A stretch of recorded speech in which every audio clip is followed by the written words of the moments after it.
ओम स्वस्ति न इंद्रो वृद्धश्रवा पूषा विश्ववेदा स्वस्ति नस्तारिष्टने आपने कर दिया, हम सबने कर दिया। इसमें अंतर क्या है? ददातु नाना सुगंध पुष्पाणि यथा कालभवानि च पुष्पाञ्जलिं मया दत्तं परमेश्वरः नमः पार्वती पतये हर हर महादेव। धर्म की अधर्म का प्राणियों में विश्व का आज गुरु शंकराचार्य जी महाराज जी की जगत गुरु दंडी स्वामी अनंतानंद सरस्वती जी महाराज की नमः पार्वती पतये हर हर महादेव।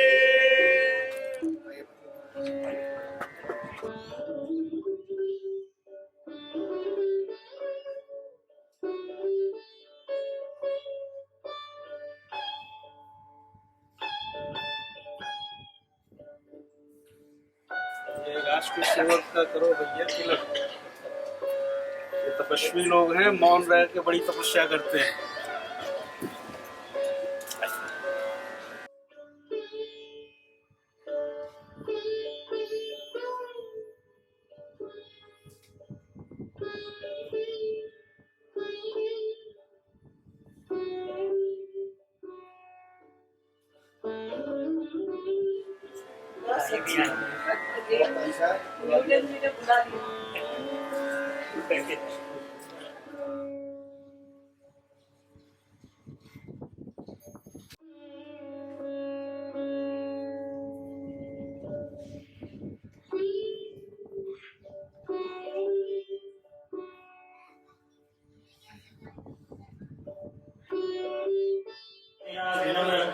निवेदन है कि अपना अपना स्थान ग्रहण करें और मीडिया वाले जितने भी मेरे मित्र बंधु हैं वो सब पीछे सबसे लास्ट में उनके लिए स्पेस रखा गया है, वो वहां पे अपना सारा चीज करते हैं।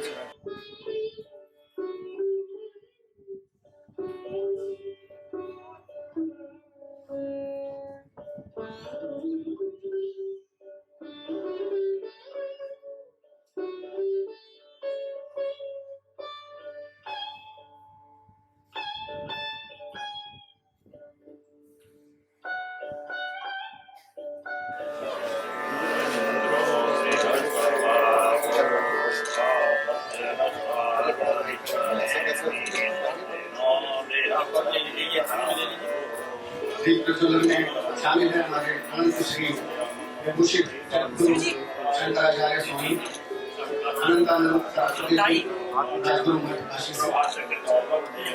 हमारे मुख्य अतिथि Shri Anurag Singh Thakur, honourable minister of youth affairs, sports, information media, Parvati पतये हर हर महादेव।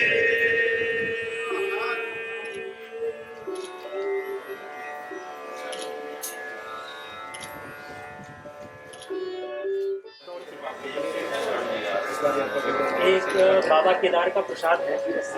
हाँ, मैं वो करता हूँ।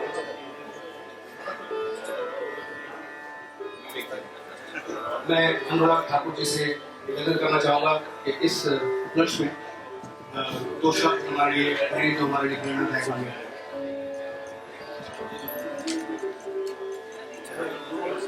हाँ बिल्कुल बोलेंगे, क्यों नहीं बोलेंगे।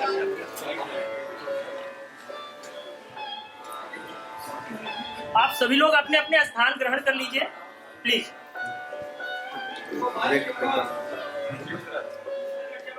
इस कार्यक्रम में उपस्थित परम पूजनीय गुरु जी आदरणीय नरेंद्र ठाकुर जी, न्यूटन जी, उपस्थित सभी आदर के योग्य मेरे भाई और बहनों, मैं सबसे पहले तो आयोजकों को, विवेकानंदा सेंटर हो, सफदरजंग अस्पताल हो और जो भी आयोजक इसके साथ जुड़े हैं, उनको इस बात के लिए आभार देता हूं कि उन्होंने हमारे डॉक्टर्स के बारे में सोचा है और साथ ही साथ संगीत के बारे में भी सोचा है, क्योंकि डॉक्टरों की याद सबको कोविड-19 पेंडेमिक में तो बहुत आई, उसके बाद याद करने वाले आप आए हैं, आपका इसके लिए बहुत बहुत आभार प्रकट करता हूँ। सही मायने में अगर ईश्वर का रूप कहीं देखा जाता है, और साक्षात तो आपने देखा ही होगा पिछले 2 सालों में, जो दबाव हम सबके ऊपर था, और विशेष तौर पे हमारे फ्रंट लाइन वर्कर्स जिनके बहुत बड़ा योगदान कोविड-19 पेंडेमिक के समय रहा। उस समय भी कोई याद आए तो हमें अपने डॉक्टर्स, फ्रंट लाइन वर्कर्स आए, उनकी बहुत बड़ी भूमिका रही। मैं चाहूंगा आप सब उनके लिए एक जोरदार तालियों के साथ उनका स्वागत करें। तो हमारे हेल्थ वर्कर्स के माइंड पीस एंड वेलनेस के लिए संगीत का एक कार्यक्रम, इसका मैं स्वागत करता हूं।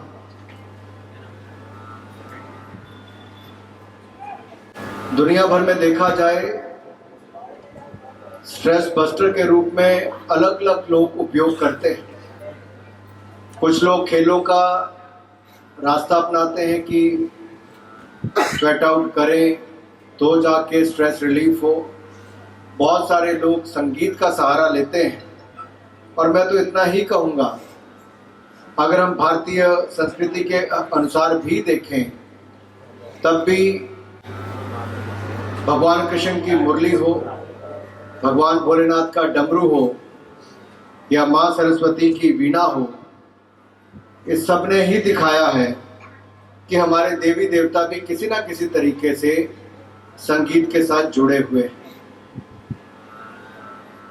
और मुझे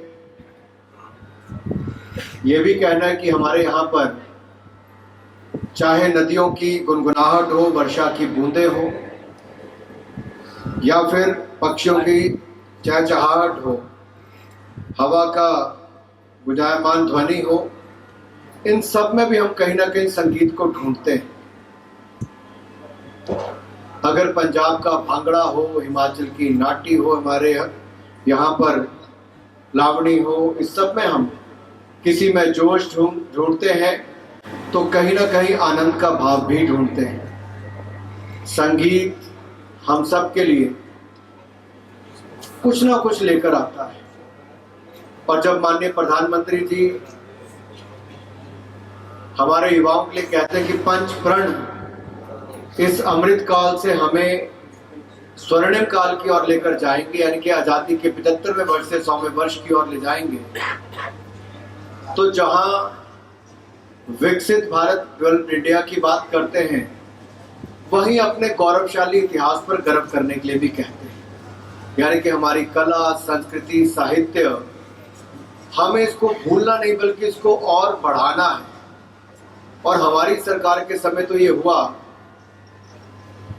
कि जब दिव्य और भव्य सोमनाथ धाम बना कर दी गई, दिव्य और भव्य केदारनाथ धाम बनाई, दिव्य और भव्य काशी विश्वनाथ धाम को बनाया, महाकाल लोक का निर्माण किया, और यही नहीं, अगले वर्ष राम मंदिर अयोध्या धाम भी बनकर समर्पित कर दिया जाएगा।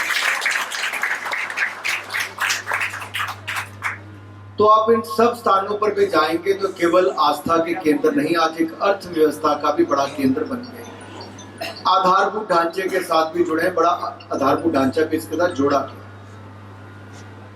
तो कहीं ना कहीं हमने अपने गौरवशाली इतिहास को आगे बढ़ाने का काम किया। हेमकुंड साहब तक रोपवे पहुंचाने का काम किया, बौद्ध सर्किट को बनाने का काम किया, करतारपुर कॉरिडोर को खोलने का काम किया। तो साथ ही साथ कला के क्षेत्र में लोगों को आगे बढ़ाने का अवसर दिया। अगर आप हिंदुस्तान से इलेक्ट्रिकल इंस्ट्रूमेंट्स की, म्यूजिक इंस्ट्रूमेंट्स की बात करें, तो उसकी 60% बढ़ोतरी है दुनिया भर में एक्सपोर्ट करने की, और ट्रेडिशनल इंस्ट्रूमेंट्स की भी रिकॉर्ड वृद्धि उसमें हुई।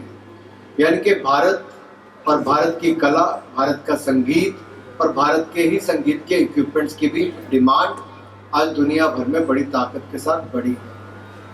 यही नहीं, हेल्थ के क्षेत्र में जहां से आप सब संबंध रखते हैं, देश में मात्र 7 एम्स अस्पताल थे, आज उसमें 22 और जोड़ने का काम मात्र पिछले 8 वर्षों में किया गया है। देश में जहां गिने चुने मेडिकल कॉलेज थे, उसमें 270 से ज्यादा मेडिकल कॉलेज पिछले हमने 8 वर्षों में खोलने का काम किया है।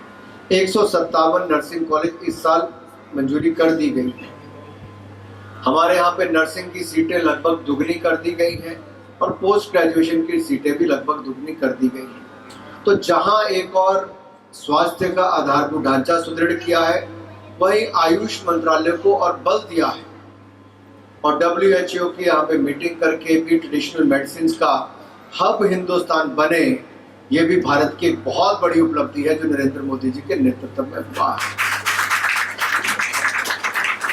एक्टिव फार्मास्यूटिकल इंग्रेडिएंट्स की हम बात करें तो बल्क ड्रग पार्क देश में 3 नए लग रहे हैं, जिससे रॉ मटेरियल हम देश में ज्यादा बना सकें। मेडिकल डिवाइस एंड इक्विपमेंट के पार्क हम यहाँ पे बना रहे हैं ताकि इक्विपमेंट बाहर से लाने के बजाय यहाँ पर हो सके। कई बार मेरे डॉक्टर भाई बहन पूछते हैं कि कैसे होगा। अरे अगर हम डिफेंस के इक्विपमेंट 400 से ज्यादा हिंदुस्तान में बना सकते हैं और पिछले 2 सालों में अपनी इतनी ताकत खड़ी करके 16,000 करोड़ का एक्सपोर्ट इस साल कर सकते हैं। कभी देश आयात करने वाला था, आज 75 देशों को निर्यात करने वाला बन गया। इसीलिए मैं कहता हूं कि हमारा जो आयुर्वेद हो, होम्योपैथी हो, सिद्धा हो, यूनानी हो, योग हो, ये हमारी बहुत बड़ी ताकत है जिससे हम दुनिया भर के मेडिकल टूरिज्म को बढ़ावा दे सकते हैं। ये हमारी एक तरह से सॉफ्ट पावर भी हमारा संगीत है, हमारा स्पोर्ट्स है, हमारा योग है और ये सॉफ्ट पावर एक ऐसा क्षेत्र है जहां भारत दुनिया भर को नेतृत्व दे सकता है और हमने देने की शुरुआत की। आज योग को 21 जून को पूरी दुनिया योग दिवस के रूप में मनाती है। हमारे हजारों योग टीचर्स की आज डिमांड देश भर में हो रही है। मैं ज्यादा लंबा नहीं कहूंगा क्योंकि मुझे इशारा कर रहे हैं वापस उस तरफ से। आपकी और संगीत की दुनिया के बीच में स्वामी जी मैं भी नहीं ज्यादा रुकूंगा। आपने आशीर्वाद दिया, आप इतनी दूर से चल के काशी से यहाँ पर आए हैं और उज्जैन से भी, जहाँ मैंने महालोक काल की बात की। मैं आपका भी परम पूज्य स्वामी जी, मैं आपका बहुत बहुत आभार प्रकट करता हूं कि आपने, जैसा मैंने पहले कहा कि हमारा देवी देवता ही अगर संगीत से जुड़े हैं तो देवी देवताओं को अगर उनसे जोड़ने का काम भी कोई करते हैं तो हमारे संतगण, आप सबने यहाँ पर आकर अपना आशीर्वाद हम सबको भी दिया है। मुझे पूर्ण विश्वास है संगीत की दुनिया में आपका जो रोज का स्ट्रेस है वो कुछ ना कुछ कम होगा और आप वापस अपने देश को सेवाएं देंगे। आप सबको इस सफल कार्यक्रम की बहुत बहुत बधाई, बहुत बहुत धन्यवाद।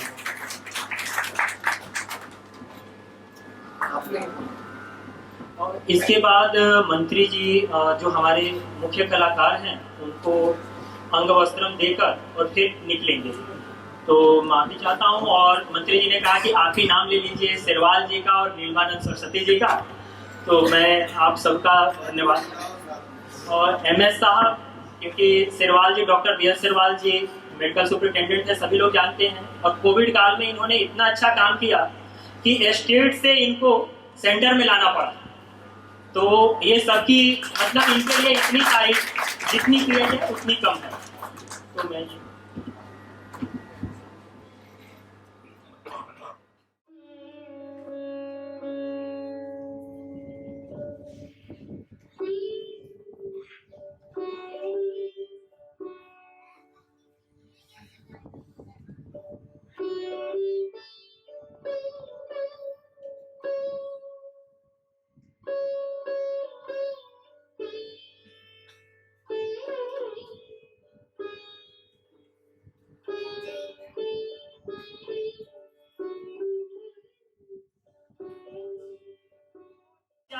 इस कार्यक्रम को एक मार्गदर्शन देने का काम जो है 2 लोगों ने किया। एक यहाँ पे नहीं उपस्थित हैं, हमारे राष्ट्रीय स्वयं सेवक संघ के अखिल भारतीय सह सरकारवाजी मनमोहन वैद्य जी। उसके अलावा हमारे महामंडलेश्वर जी जो पिता तुल्य भी हैं और समय समय पे मुझे मार्गदर्शन भी देते रहते हैं। तो और नीलमानंद सरस्वती जी और इसके अलावा ललित बिहारी गोस्वामी जी।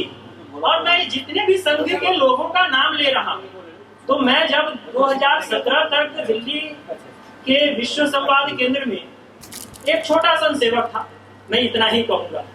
तो उस दौरान नरेंद्र भाई साहब जो हैं उत्तर क्षेत्र के प्रचार प्रमुख थे और उनका सानिध्य, ललित जी का सानिध्य, भावनाबेन ताई का सानिध्य, अपने रमेश कपूर अंकल का सानिध्य, उनके यहाँ तो ऐसा संबंध है कि मेरे बेटे जैसा, और कभी डांट भी लगा देते हैं और अक्सर, और वो डांट इसलिए नहीं कि कोई वैसे चीजों के लिए, और गाइडेंस भी करते हैं।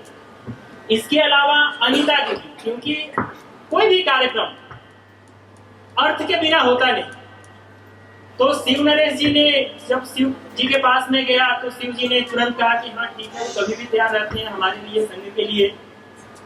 सुबोध गुप्ता जी जो माइक्रोटेक ओकाया माइक्रोटेक ग्रुप के, माइक्रोटेक इंटरनेशनल के CMD हैं, वो भी हमारे सभी प्रकल्पों को सहायता करते हैं, धनराशि देते रहते हैं।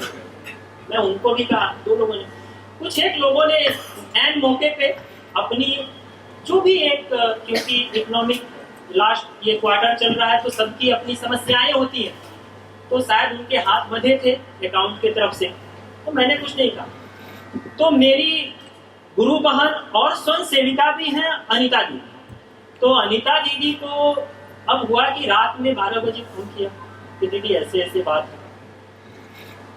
दीदी जो कहते हैं ना कि एक बहन का साया, वो उसी समय से तैयार हुआ और उन्होंने अपने G20 समिट के लिए जितने भी वहां पे लाइट स्टेज का कार्यक्रम हो रहा, वो सारी व्यवस्थाएं, सारे सामान, इक्विपमेंट्स अपने वाधवाजी मॉडर्न स्टेज सर्विस के हैं। इनको बोला, इन्होंने तुरंत दिल खोल के जो भी दिया। उसके अलावा दीर्घायु फाउंडेशन है, उसके ताराचंद्र प्रीति जी, उन्होंने भी चीजें की। इसके अलावा और भी बाकी सारे कुछ एक लोग थे जो बाकी सहयोग किए, और सबसे बड़ा जो सहयोग मिला, ये कार्यक्रम भी मात्र 10 दिन में तैयार हुआ, मात्र 10 दिन में, और उसमें सबसे बड़ा मार्गदर्शन जो है इस कार्यक्रम को तैयार करने की और प्रेरणा नरेंद्र भाई साहब, क्योंकि उनके आज्ञा के बिना ये हो नहीं सकता। मैंने पूछा, भाई साहब ऐसे ऐसे है, ये करना है? बोले हाँ ठीक है करो, क्योंकि एक स्वयंसेवक जहाँ से खड़ा होता है वहीं से संघ का कार्य चालू हो जाता है। तो ये जितने भी संगठन हैं, जो भी स्पॉन्सर, ठीक है, लेकिन अंततः विवेकानंद केंद्र, विनीत भाई साहब बैठे हुए हैं, मैंने बोला कि विवेकानंद केंद्र को इसके लिए जोड़ा जाए। तो ये अपने विवेकानंद केंद्र के कार्यकर्ता हैं और एक नगर के प्रमुख भी हैं दिल्ली प्रांत में, नेशनल मेडिकल ऑर्गेनाइजेशन। तो जब सिरवाल जी के पास आए तो इन्होंने बोला कि उसके बिना आप कैसे, मैंने बोला कि उसके बिना तो सोच भी नहीं सकते। तो फिर नागर जी को बुलाया, वाधवा जी को बुलाया, फिर उधर हम राय साहब के पास गए।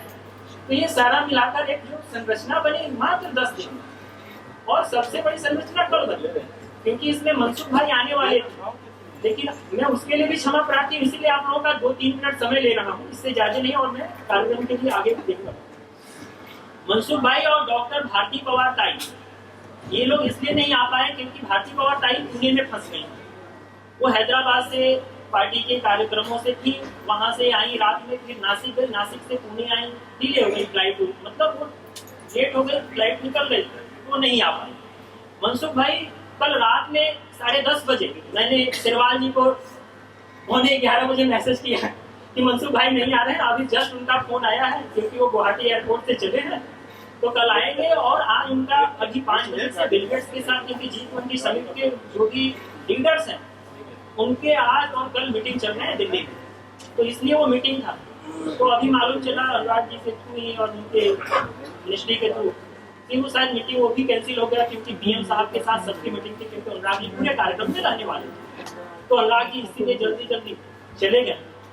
और जो भी इसमें कार्यक्रम में, मैं पहले ही क्षमा प्रार्थी हूँ और क्षमा मांग लेता हूँ सभी संतों से, सभी गुरुजनों से, सभी बड़ों से, जितने भी यहाँ पे हैं, ललित बिहारी भाई साहब से, इधर दिनेश सुनियाल जी जो आपको केदार बाबा का फोटो, गमछी, अपना पहाड़ी टोपी जो ब्रह्म कमल वाली है, इन्होंने सुना, तो कहते हैं ना कि हनुमान, इसीलिए आप लोगों ने बैनर में देखा होगा हनुमान जी लगे हुए, तो ये हनुमान की तरफ, सभी रुद्र की तरफ खड़े हो गए।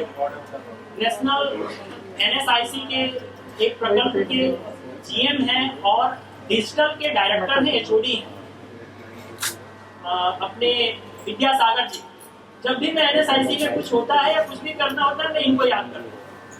वैसे और भी लोग आने वाले थे, अनिता दीदी के हस्बैंड भी वहाँ पे GMHR हैं, वो भी कल उनको मालूम चला, वो भी एक लंबी कहानी है। तो ये इस तरीके से करके जितने भी लोग आए, कोई हमारे तरफ से, आयोजकों की तरफ से, हॉस्पिटल की तरफ से, जितने भी अतिथि हैं, कोई त्रुटि रह गई हो, कोई कमी रह गई हो, तो मैं उसके लिए क्षमा प्रार्थी हूँ। और एक और क्षमा आप लोगों से मुझे मांगना, क्योंकि पिछले महीने यहाँ पे एक कवि सम्मेलन हुआ, वो मैंने ही रेकमेंड किया उन व्यक्तियों को। मैं जब इस कार्यक्रम के लिए सिरवाल जी के पास आया, ये सिरवाल जी की महानता है कि बीच में यहाँ के एडमिन डायरेक्टर जो है, डिप्टी डायरेक्टर अमित, जो PMO में रह चुके हैं और सेंट्रल सेक्रेटेरिएट सर्विसेज के हैं, उन्होंने भी आज तक ये नहीं बताया। सिरवाल जी ने बड़े प्यार से कि अरे न्यूटन, अब इस कार्यक्रम में ना पिछली वाली दुर्घटना नहीं होनी चाहिए। तो मैं बड़ा शौक आ गया, विनीत भाई साहब मेरे साथ थे, तो मैंने पूछ दिया कि अरे भाई साहब क्या हो गई, मैं भी तो इन्होंने छोड़ो हटाओ।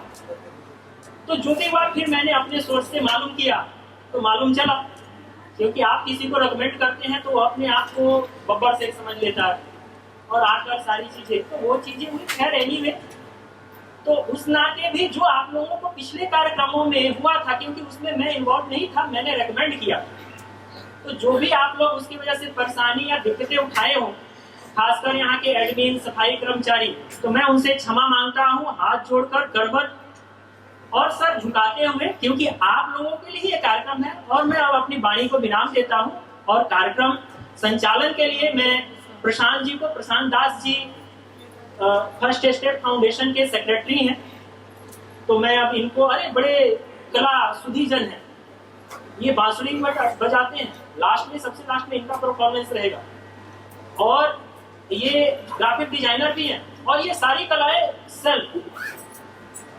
तो मैं अब ये माइक और इसकी जिम्मेदारी प्रशांत जी को सौंपता हूँ, और मैं एक कार्यकर्ता के तौर पर बहुत बहुत शुक्रिया न्यूटन जी, बहुत बहुत शुक्रिया। आपने मेरा आधा काम पूरा कर दिया। मैं जितना बोलना चाह रहा था आपने 80% उसका बोल दिया है। अब मेरे पास बोलने को कुछ नहीं है। फिर भी हम उस देश से आते हैं जहाँ पर बालू से लेके बर्फ हर चीज पूजी जाती है। प्रकृति की हर सौगात को हम अपने सर माथे पर रखते हैं और हर ऋतु का हम स्वागत करते हैं बहुत अच्छे तरीके से। वसंत एक ऋतु है जिसका हम उत्सव मनाते हैं हर साल, और ये आज से नहीं सदियों से हमारे भारतवर्ष में मनाया जाता है। और वसंत का एक उत्सव जो है, इसका आधार है नए का स्वागत करना, प्रकृति को सराहना। वसंत एक ऐसा ऋतु है जो हमारे जीवन को भी प्रतिबिंबित करता है। ये हमें प्रेरित करता है बेकार हो गई हमारी आदतों को छोड़ने का और नई और सुंदर आदतों को अपनाने का। जैसे कि ठीक वैसे ही जैसे नए फूल और पौधे पनपते हैं इस ऋतु में। आज हम सब एकत्रित हुए हैं इस वसंत ऋतु का स्वागत करने के लिए राग वसंत उत्सव में। आप सभी का स्वागत है और मुझे बेहद खुशी है इस कार्यक्रम को संचालित करके। अब मैं कार्यक्रम की कार्यक्रमावली अनुसार मैं अनुरोध करूंगा हमारे गणमान्य अतिथि जो हैं उनसे दो शब्द अगर हमारे लिए मिले हमें, तो हम बहुत ही प्रेरित महसूस करेंगे। मैं डॉक्टर PL शेरवाल जी से अनुरोध करूंगा कि अपने जो विचार हैं इस कार्यक्रम को लेके हमारे समक्ष रखें। सर, मैं इतना कहूँगा कि आज आप लोगों ने के उत्सव प्रोग्राम जो डॉक्टरों के लिए ऑर्गेनाइज किया, उसके लिए मेरा आभार और सभी संतों को मेरा धन्यवाद। बहुत बहुत शुक्रिया। नरेंद्र ठाकुर जी से मैं अनुरोध करूंगा कि दो शब्द हमारे समक्ष रखें।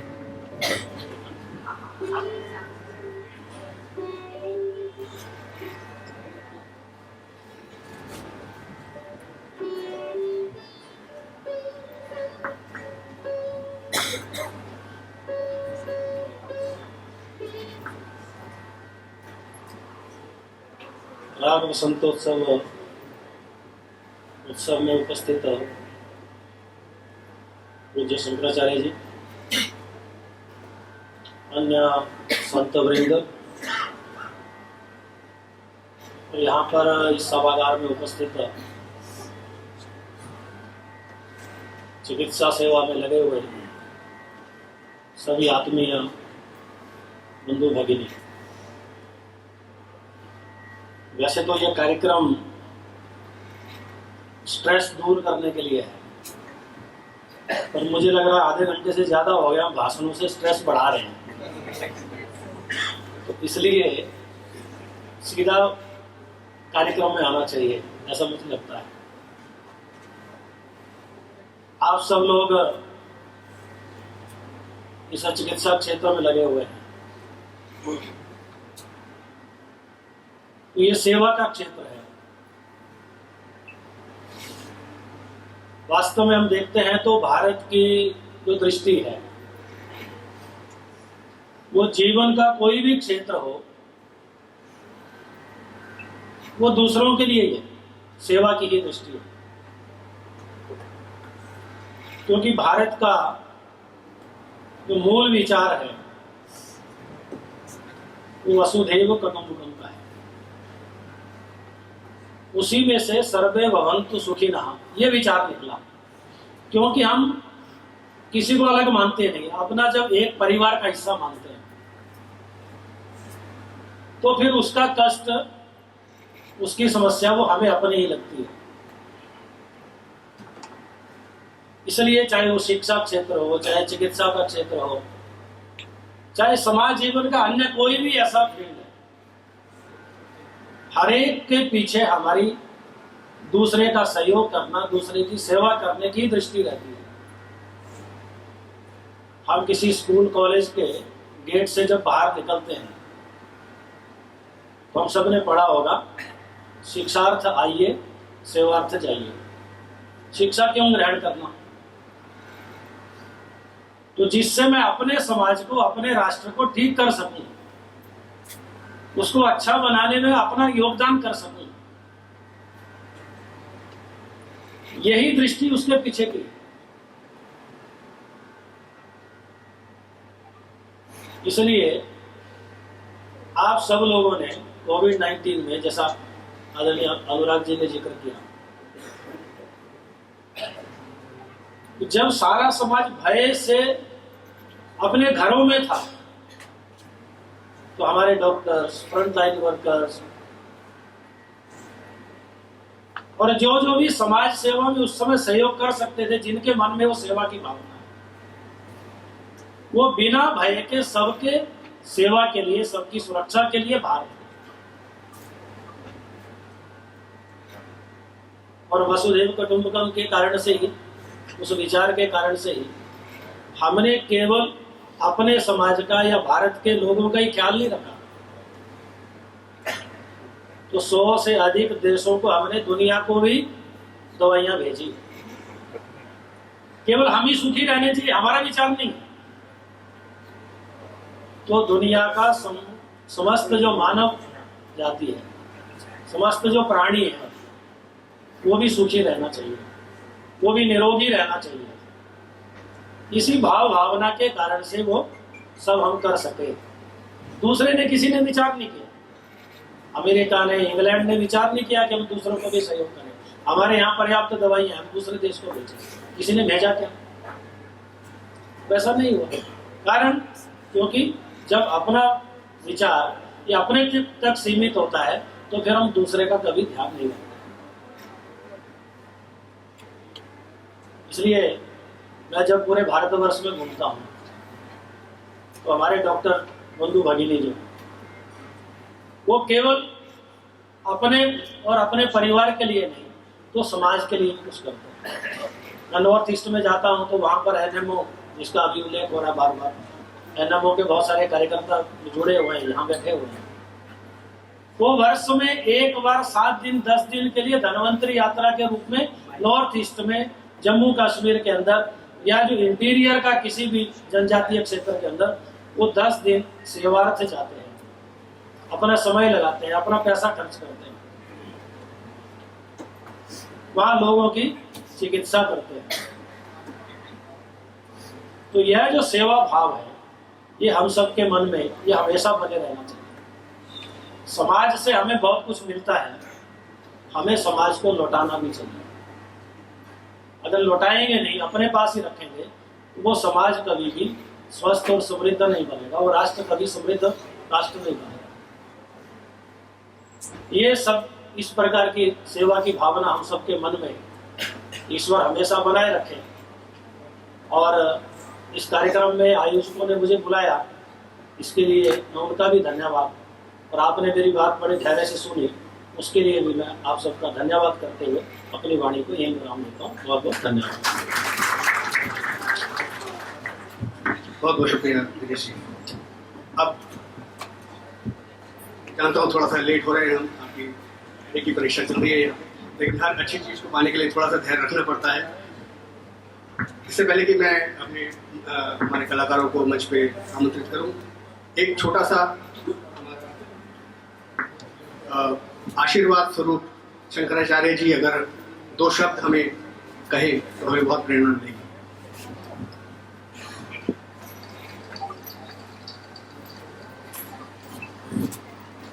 नारायण समारंभां शंकराचार्य मध्यमां अस्मदाचार्य पर्यंतां वंदे गुरु परंपरा।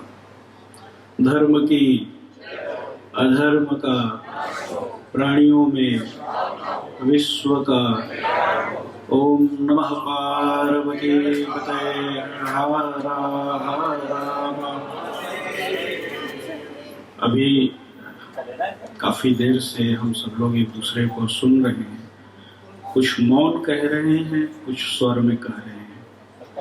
कल एक प्रवचन करते समय मैंने एक जगह कहा कि हम अभिव्यक्ति में इतने शून्य हो गए हैं कि एनिवर्सरी मनाते हैं, लेकिन अपने बच्चे को वो सुख नहीं दे पाते और ये बता नहीं पाते कि बेटा ये मना क्यों रहे हैं।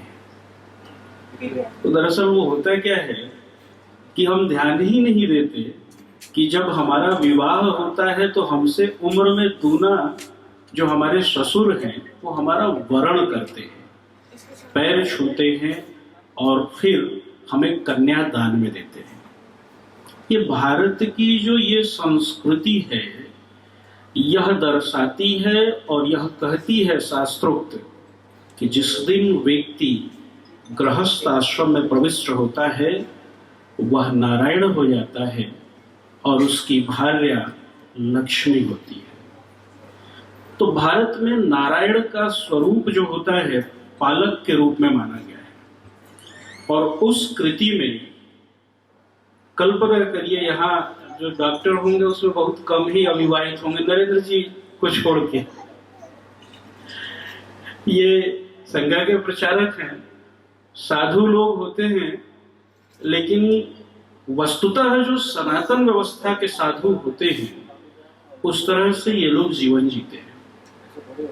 संतों के लिए कहा गया है तप, त्याग और तितिक्षा, इसके माध्यम से जीवन होना चाहिए। और भारत के बारे में एक बात हम सबको गांठ बांधनी चाहिए कि हम अर्थ प्रधान राष्ट्र नहीं है।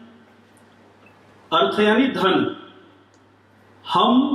हमारी इकोनॉमी कल्चरल बेस है, हम सांस्कृतिक धन प्रधान राष्ट्र हैं, और अगर उसका हम संरक्षण नहीं कर पाए तो हम कुछ नहीं कर पाएंगे। क्योंकि दुनिया में अगर हम कुछ दे सकते हैं तो जीने की कला और संस्कृति दे सकते हैं, और उसका वो मूर्त रूप जो न्यूटन जी ने यहाँ प्रस्तुत किया।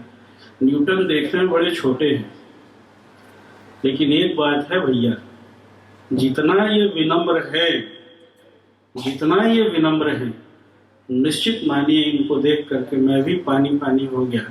ये विनम्रता हर भारतीय के अंदर होनी चाहिए, तब तक जब तक कि सामने वाला बहुत उदंडता न करे, और उदंडता करे तो परशुराम से कम हमारे अंदर विरोध भी नहीं होना चाहिए। आज जो यह राग वसंत उत्सव मनाया जा रहा है। हमारे भारत की संस्कृति से धीरे धीरे गांवों से हमारे सारे सांस्कृतिक विरासत खत्म हो रहे हैं और उसको सहेजने का जो आपने काम किया है उसके लिए खूब खूब साधुवाद।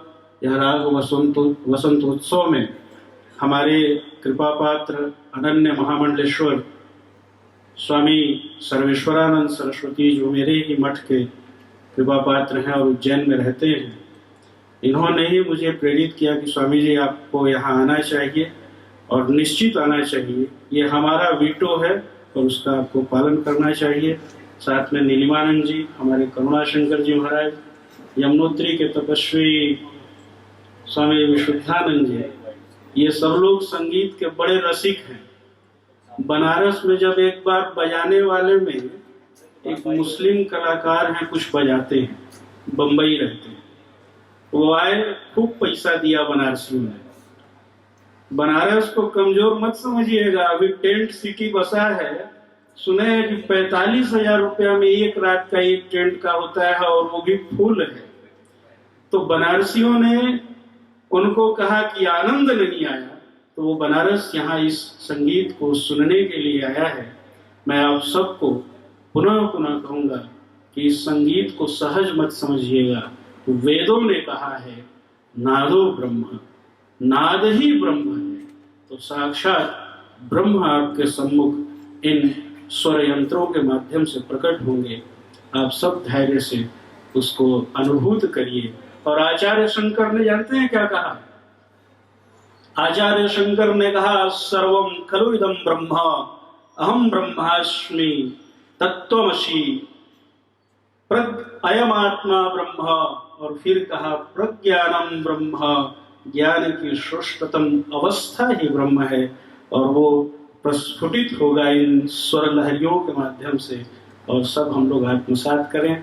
इतना कहकर मैं अपनी वाणी को विश्राम देता हूँ। जोशी जी जो गुड़गांव के हैं, स्वर साधक हैं और एयरफोर्स से रिटायर्ड एक बलजीत जी हैं, अद्भुत ही वो स्वर साधना करते हैं। तो केवल यहाँ रसिक ही आए हैं। रसिकों की सभा को भगवान और रसमय बनाए, इसी कामना के साथ हरा हरा।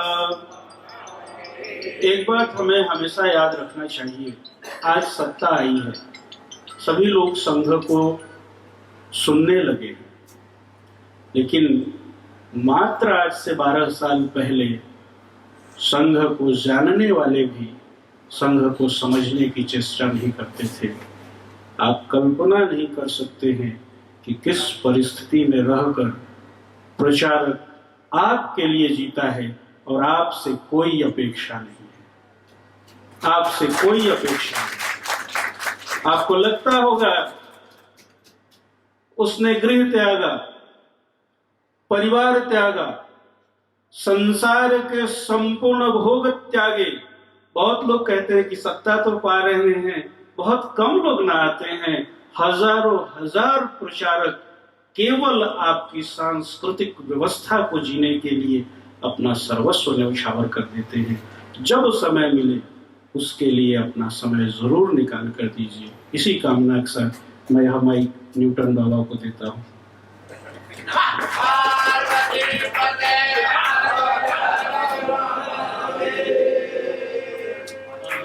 अब इस कार्यक्रम की अगली कड़ी में सभी जितने अपने गेस्ट हैं, डिग्निटरीज हैं, उन सबका स्वागत होगा। तो मैं सबसे पहले बोलूँगा वाधवा जी, शिव प्रताप भाई साहब, दिनेश भाई साहब, नागर जी, आप सभी लोग जो जो आपके पास दायित्व है उसको आकर पूर्ण करें। तो सबसे पहले शंकराचार्य जी, फिर नीलिमानंद सरस्वती जी, फिर महामंडलेश्वर जी, फिर नरेंद्र भाई साहब। तो आप,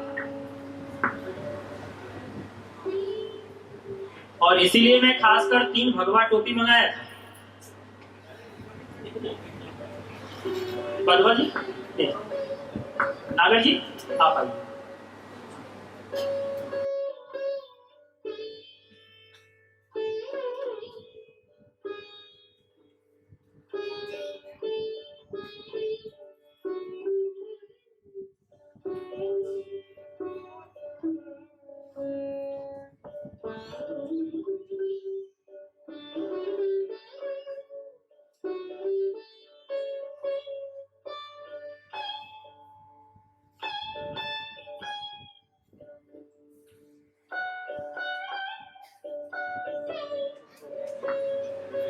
माधवा जी आप फोटो दीजिए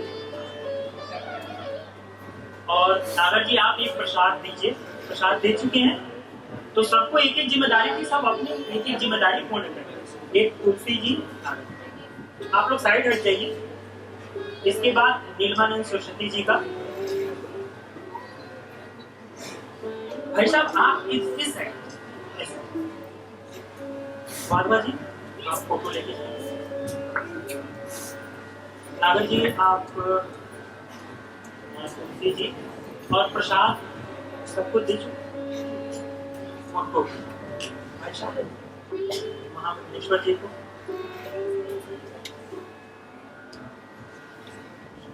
हाँ तुलसी जी यहाँ पे आप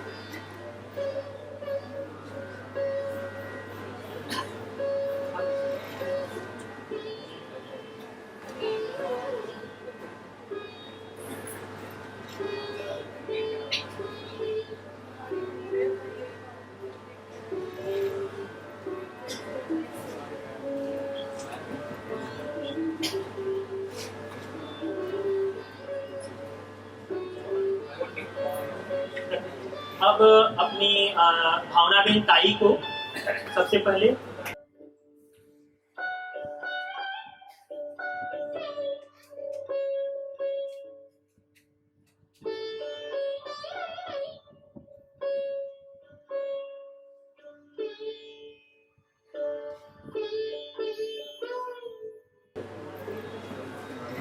क्योंकि मैं चाहूंगा कि ये जल्दी जल्दी हो जाए।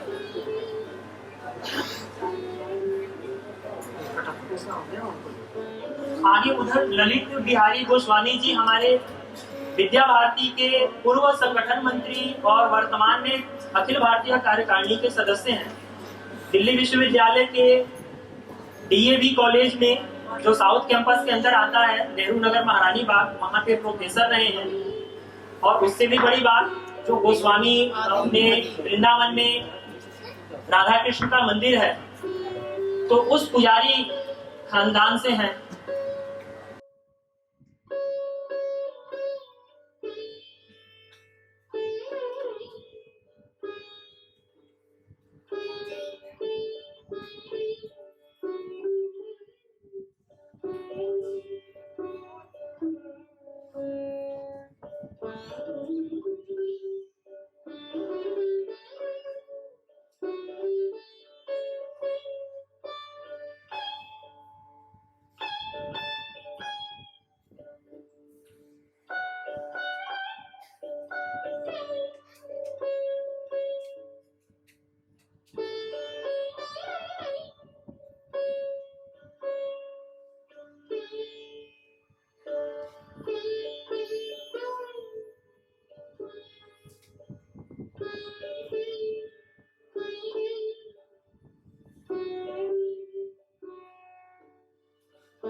म्यूजिक सुनने, संगीत सुनने के बाद आप लोग यहाँ से अच्छे माइंड के साथ जाए।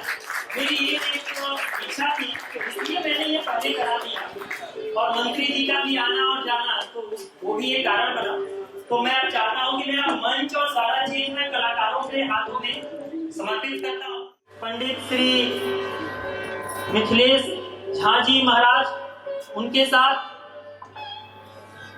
सारंगी पे पंडित श्री घनश्याम जी महाराज साथ देंगे। और मुझे उम्मीद है, संख्या तो कम है, लेकिन जैसा मुझे बताया गया था प्रशासन, हॉस्पिटल प्रशासन की तरफ से कि सर आपको दूसरा हॉल भी कम पड़ जाएगा, लेकिन पहला हॉल ही कम हो गया। कोई बात नहीं, लेकिन मुझे उम्मीद है कि कार्यक्रम चालू होने के बाद सभी लोग, जितने लोग हैं वो आनंदित होकर जाएंगे, बाकी लोग भी आएंगे। और इस कार्यक्रम का लाइव प्रसारण तत्वमसी बैंड के YouTube चैनल पे चल रहा है। और इस कार्यक्रम की पूरी कॉपीराइट तत्वमसी बैंड के पास है डिजिटल, वीडियो से लेकर संगीत हर एक चीज का।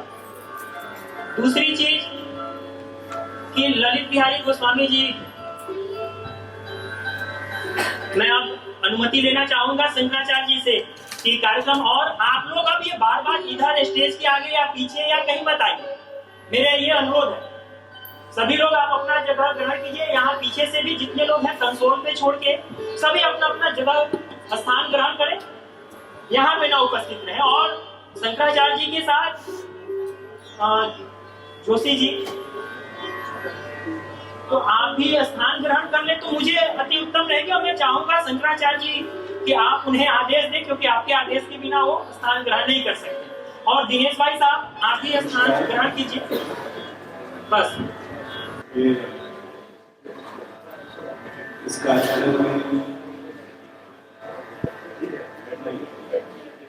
कार्यक्रम में जितने सारे लोग आए हैं, सभी कार्यक्रम के साथ साथ हमको भी सुनने और सुनाने का मौका मिल रहा है, कि मेरे लिए बहुत खुशी की बात है।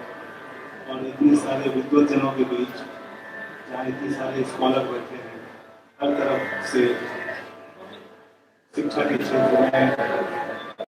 क्षेत्र में, आध्यात्म के क्षेत्र में, सभी एक से एक बढ़कर दिग्गज लोग हैं। और उसमें हमारी एक छोटी सी हाजिरी हो रही है। मैं धन्य हूँ और आप सबसे आज्ञा लेके छोटी सी प्रस्तुति करूँगा और कोशिश करूँगा कि आपको आनंद भी आए, अच्छा भी लगे। अच्छा तो बहुत बार लग जाता है। तो जैसे आपने देखा कि सबसे पहले हम ट्यूनिंग कर रहे थे। ट्यूनिंग का बड़ा महत्व है हमारे जीवन में भी। तो ये भी हमारे कल्चर का एक हिस्सा है कि हमारे यहाँ हिंदुस्तान में हमारे जो संस्कार हैं उसमें पहले से ही ट्यूनिंग करना सिखाया जाता है कि 2 भाई 4 भाई बहन माँ बाप सबके साथ ट्यूनिंग होती है। फिर दूसरी जगह से कलाकार आते हैं, दूसरी जगह से शादी होकर आती है या आप जाते हैं, एक दूसरे में मिलते हैं। और ये ट्यूनिंग अगर अच्छी है तो कार्यक्रम बहुत देर तक चलता है आनंद के साथ। ट्यूनिंग बिगड़ जाती है तो सब कुछ बिखर जाता है। तो इसीलिए हम लोग थोड़ा सा समय देके ट्यूनिंग जरूर करते हैं। और बीच बीच में कभी अगर लगता है कि डिस्ट्यून हो रहा है तो फिर से ट्यून करते हैं। ये बहुत जरूरी है। तो इसको आप लोग ये अन्यथा न लेके कि बीच बीच में हथौड़ी क्यों चला रहे हैं। कई बार चीजों को सुंदर बनाने के लिए हथौड़ी चलाना पड़ता है। बाकी इस साथ से मेरा बड़ा प्रेम है। मेरा बस चले तो मैं एक बार भी हथौड़ी ना चलाऊं, लेकिन ये झेलता है और आनंद देता है। तो मैं 3 ताल में एक प्रस्तुति दे रहा हूँ। और आज बुधवार है, गणेश जी का दिन है, तो हम एक छोटा सा गणेश परम, जो हमारे संगीत और आध्यात्म दोनों का जुड़ाव है, एक गणेश परम हम सुनाएंगे। एक बहुत ही प्रचलित गणेश परम है जो पंडित किशन महाराज जी से बहुत लोगों ने सुना होगा। हम एक नई गणेश परम आप लोगों को सुनाएंगे और शायद आप लोगों को अच्छा लगेगा। विद्वजन बैठे हैं, उनसे आकर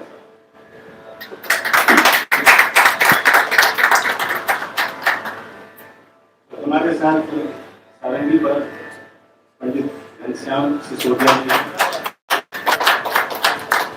बहुत ही उम्दा कलाकार हैं और उम्दा इंसान हैं।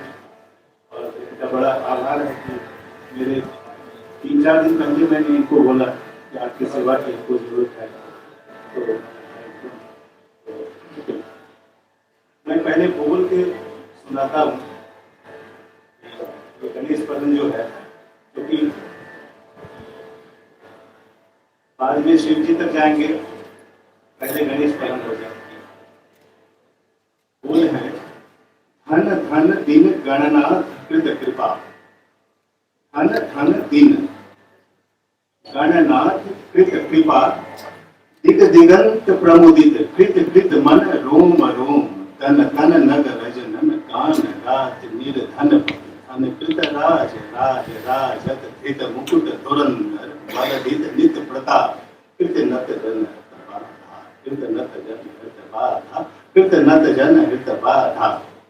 हमको इसका अर्थ समझाने की इसलिए जरूरत नहीं है कि सभी लोग विद्वान लोग बैठे हैं, फिर भी आजकल संस्कृत बहुत लोग मतलब नहीं जानते हैं, ऐसा नहीं है, थोड़ा डिटैच है। तो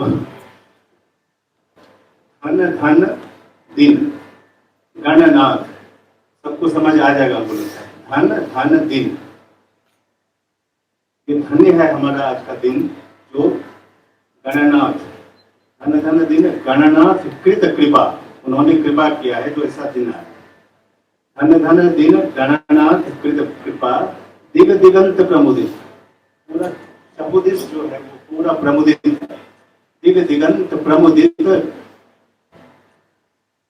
धन दिन गणनाथ धनपति धनकृत राज राज राजत धृत मुकुट धुरंधर वरधित नित्य प्रताप, जो उनका प्रताप है उसमें रोज बढ़ोतरी हो रही है। वरधित नित्य प्रताप कृत नत जन हृत बाधा, कृत नत जन मतलब है कि जो उनको समर्पित होता है, जो व्यक्ति जो उनमें आस्था रखता है, जो उनकी पूजा करता है। तो कृत नत जन हृत बाधा, हा जो है तबले का बोल भी है और बाधा एक शब्द भी है। हम तबले में सम का बड़ा महत्व है, सम पर आता है कृत नत जन हृत बाधा, जो नत जन है उनकी बाधाओं को वो हरते हैं। अब इसको देखिए ताल में कैसे हम लोग बांधते हैं, तीन ताल।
कहाँ था है, धिन है, हम लोग उसको तालमेल करके ताल में लाते हैं।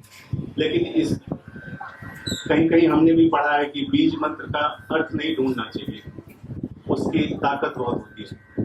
ताकत तो इसलिए दिखता है कि पूरी दुनिया में हम लोग बजाते हैं, हर जगह लोग बड़े प्रेम से सुनते हैं, लोगों को अच्छा भी लगता है।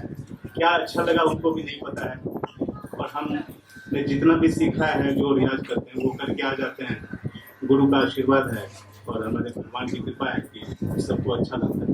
तो आप ये देखिएगा कि बोलों का कटाव जो होता है, जैसे हमारे यहाँ होता है तुम का मतलब हमको लगता है तू, ता का आ तू आ, उसमें था लगाया हुआ है, तो था लगाया हुआ है वहां तो तू था नहीं लगेगा। लेकिन जो उसका प्रत्यय आता है, था में अभी आ रहा है, तुम में तू आ रहा है, उसका जरूर आध्यात्मिक कुछ होगा। हमारे पास बहुत लोग होंगे जो रिसर्च करेंगे तो उनको शायद कुछ हमसे ज़्यादा दिखेगा।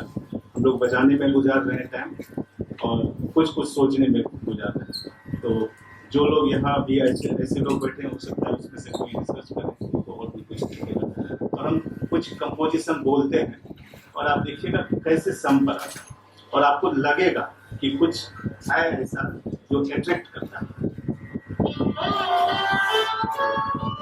न्यूटन जी के लिए वो एट्रैक्शन का जो लॉ है उस पर हमको याद आया कि न्यूटन जी के लिए थोड़ा सम की तरफ खींचता है जो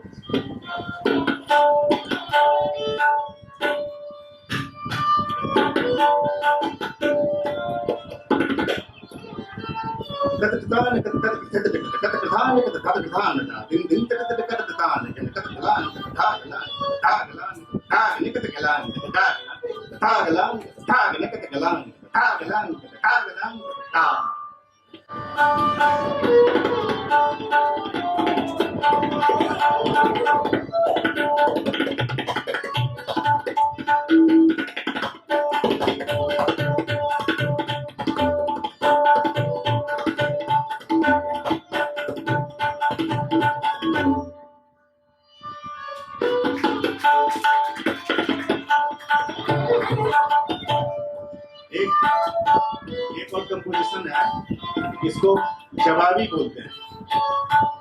एक दूसरे से बोलों को लगेगा कि एक बोल आपस में बात कर रहे हैं, हम आपसे बात करते हैं, कुछ पूछते हैं, कुछ सुनते हैं, तो बोल भी आपस में बात करते हैं।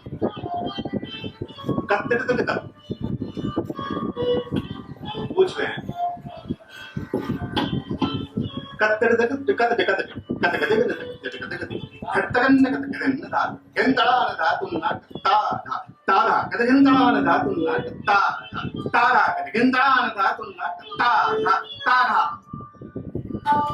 और बातें हो रही है, सवाल और जवाब हो रहा है, चाल में हो रहा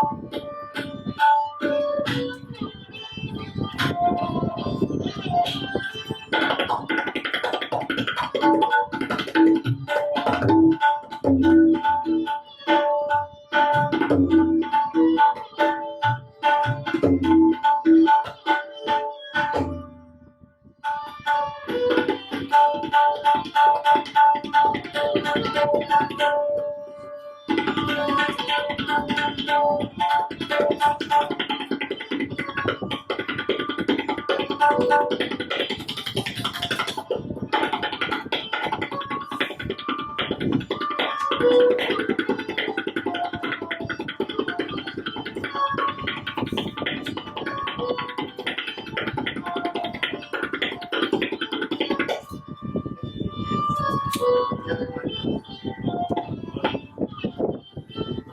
जगह है तबले में जैसे इस तरह बजाएंगे और साउंड अलग अलग आपको सुनाई पड़ेगा।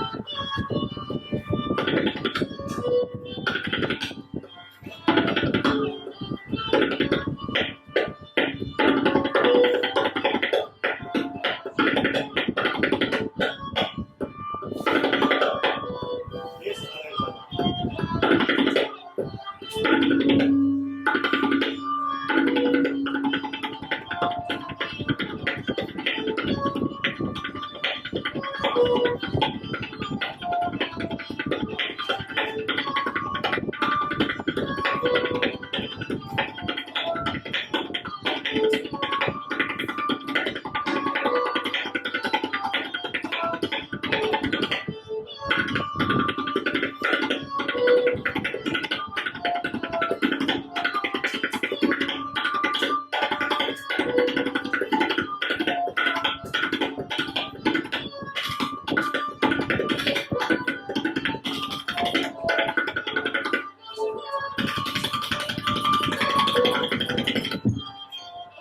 शंकर भगवान के डमरू की तरफ थोड़ा चले।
ये हमारा नारे किनारे 4 शब्द है इसमें।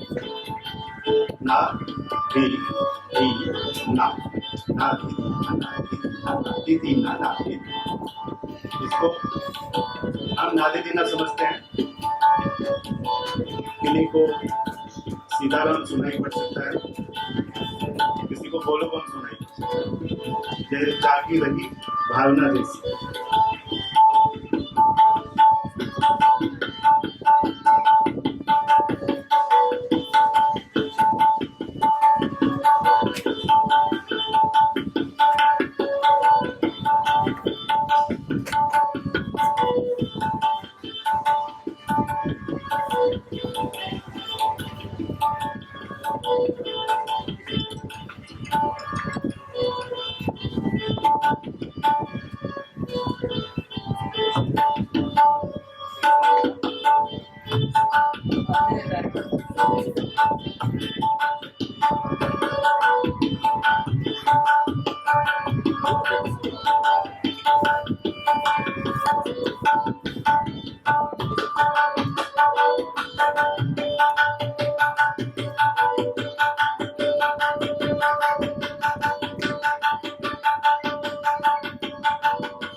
एक अंत में एक शिव परम बोलेंगे।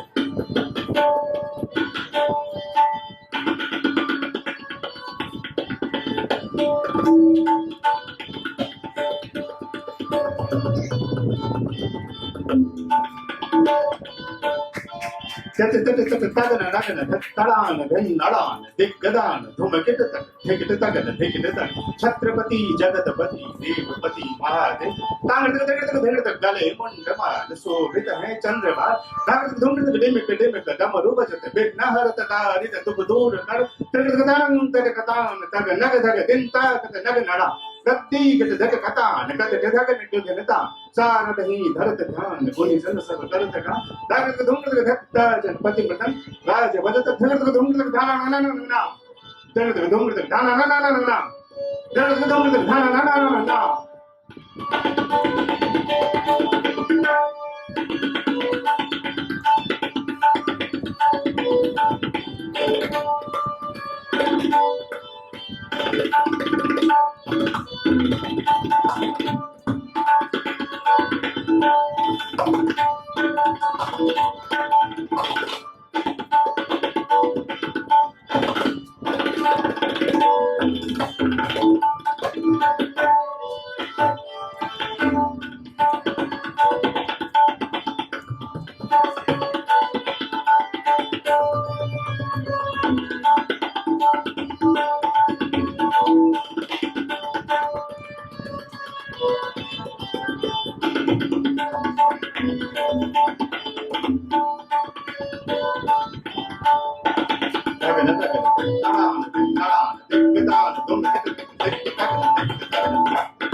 मतलब कमी थी और कोशिश कर रहे थे जितना जल्दी छोटे समय जितने कोशिश कर रहे थे। इसके बाद भी बहुत अच्छे अच्छे कलाकार हैं, आप लोग उनको सुनिए। तबले पर दिवाकर होंगे और उमा होंगे, सितार पर हमारे सब छोटे भाई लोग बहुत अच्छा करेंगे। आप लोग थोड़ा सा टाइम देके और थोड़ा सा सुनिए, हम भी सुनेंगे बैठ के।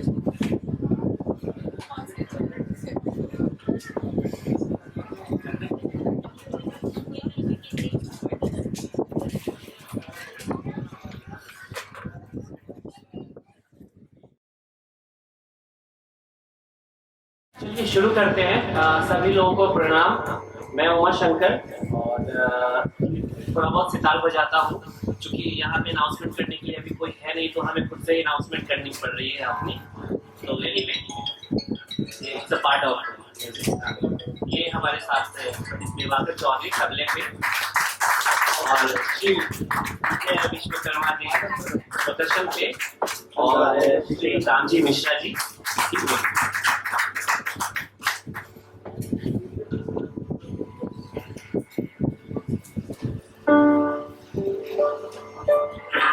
तो शुरू करते हैं। क्योंकि टाइम ज़्यादा है नहीं और मुझे पता है आप लोग एक जन 1000 के बराबर हो, तो हम लोग का एक प्रयास है कि हम अपनी जो सांस्कृतिक जो धरोहर है, हमारी जो कल्चर है, जो संस्कृति है, हमारे जो भारतीय संगीत है, भारतीय संगीत के जितने भी तत्व हैं, जितने भी आयाम हैं, चाहे आप क्लासिकल म्यूजिक कह सकते हैं, शास्त्रीयता को कह सकते हैं, या जो हमारे मिट्टी के रंग हैं, जो लोक धुन हैं, या फिर आप सूफीज्म को भी कह सकते हैं, और भजन और बहुत सारे ऐसे जो संगीत के जो अलग अलग क्षेत्र हैं, तो हम लोगों ने सबको एक साथ पिरोने की कोशिश की है हमारे इस ग्रुप में।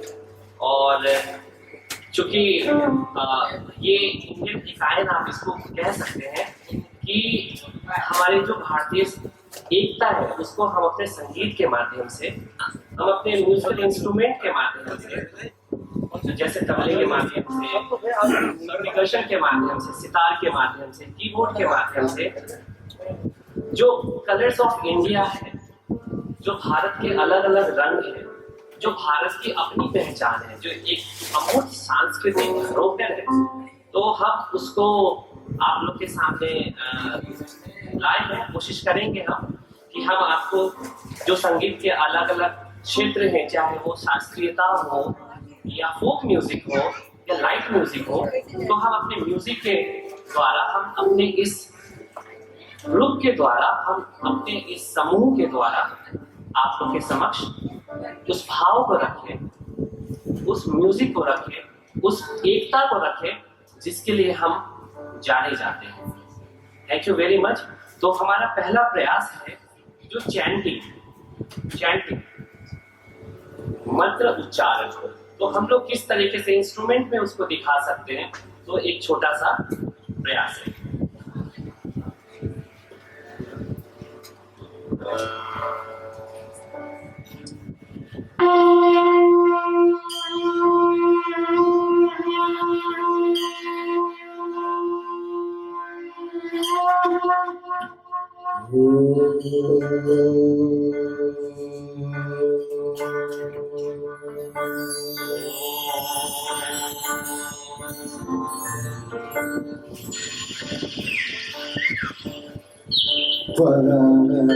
वक्रतुंड महाकाय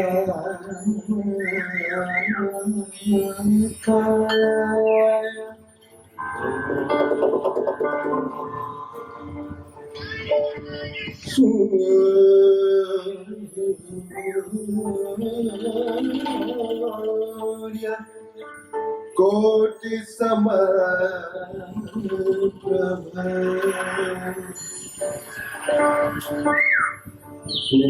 निर्विघ्नं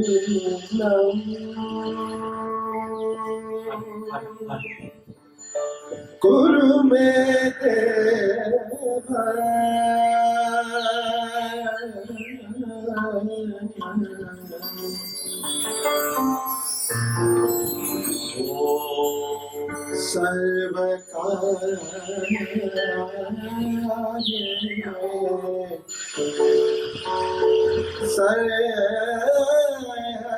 सर्वदा